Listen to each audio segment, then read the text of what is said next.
Hello, my name is Ray Salazar, and this is Morning Reel, a film podcast that is 200 minutes long, however long it takes to review a film of all genres, of all years. This is October, Halloween month. What am I doing this whole month? Reviewing horror films, Halloween related films, spooky films, stuff of that matter. And this one is no less of spooky.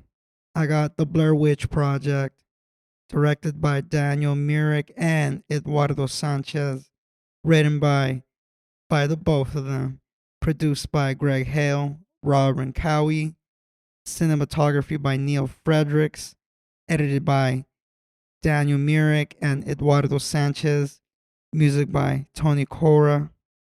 Production company that made this film, Haxon Films, starring Heather Donahue, Michael Williams, and Joshua Leonard, who are actually playing fictionalized versions of themselves. This film was a sleeper hit, probably one of the most successful indie films made. This film was made in 1999. This film started filming Halloween Day. What's crazy about this film, before even talking about what it's about, its success, being that it was a sleeper hit. Um, it took a couple of film festivals to pretty much perfect the film because principal photography took a long time and post production took even a little bit longer. Editing was took months, cut down hours of footage into merely 81 minutes. That is quite a feat, and it almost took four different kinds of endings to pretty much decide how the film should decide.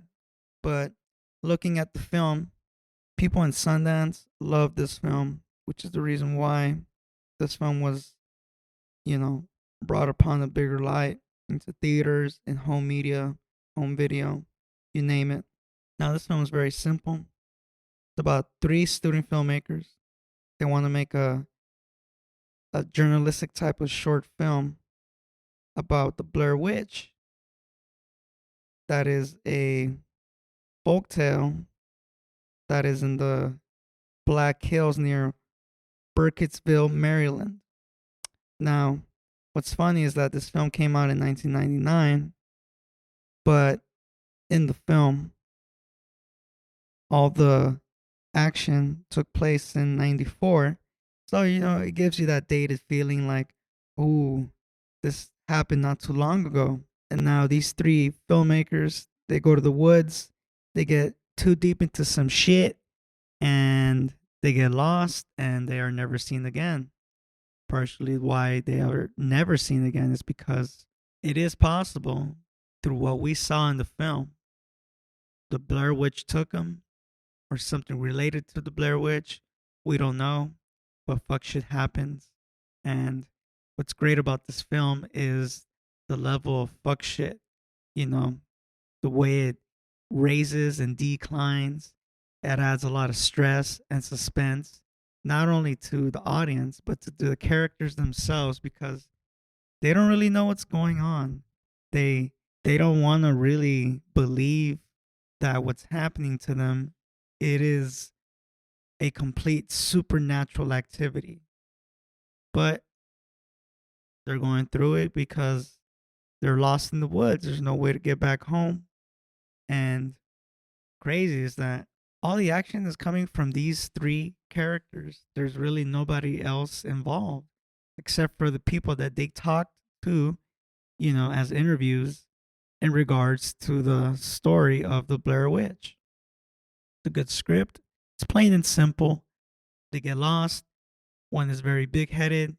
Heather, you can tell that she kind of runs things. I mean, she's the director. Obviously, the director is going to lead. And it gets to a point where these two guys, Josh and Mike, they're not fond of this girl no more. In fact, they fucking hate her because, in a way, she's a know it all. And look at all that know it all shit that got through them, getting them lost. So that sucks. And what sucks even more is that they lost the map. They're limited on supplies. What can you do? Blame each other? gets you to nowhere, and it it's just the film that just gets worse and worse and worse. And what's great about it is that you don't know what's gonna happen in the end. You don't know. We don't know. There's no information that's really thrown at us except for what people claim they heard.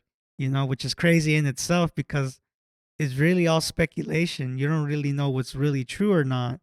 But the facts are is that it takes place where it's taken, and the names that are mentioned are from real people. So what does a journalist do? They put the pieces together, turn to fiction into facts. Without a doubt, this film was great. I give it a 4 out of 4 tokes.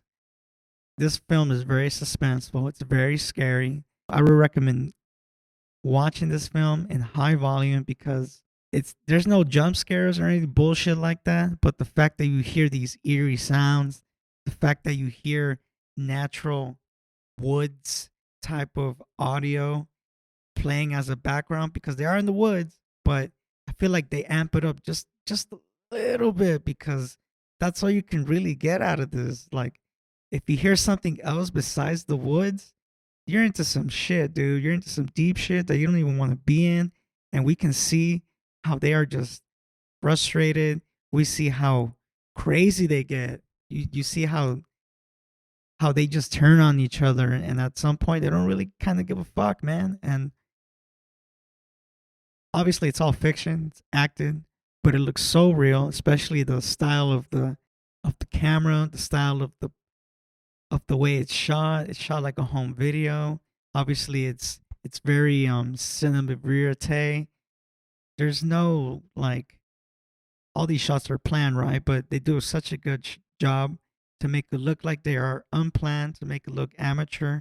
And you know what? Sometimes amateur works, and in this case, it just works all the way because technically we're looking at footage that supposedly is real. And what's crazy is that people thought this movie was real for a second, which is funny because I mean you can kind of get to see how this all the credits in this film. So but what's great is that because of the look of its authenticity, portrayal of a story, it's difficult to tell whether it's real or not. It gets the fear out of you, and that's not easy to fake. My name is Ray Salazar. Follow me on Morning Show Films and IG and YouTube. Follow this podcast, Morning Real. Rate and reviewed it. Rate and review this podcast episode. Tell me what you think. Tell me if you like the Blair Witch. Tell me how you saw it. I remember seeing it when I was a kid on home video. I don't think I was old enough, or rather, I don't think my parents wanted to take me when it came out. Wish I could have back then, but then again, I would have shit my pants. Oh well. Next week, Halloween.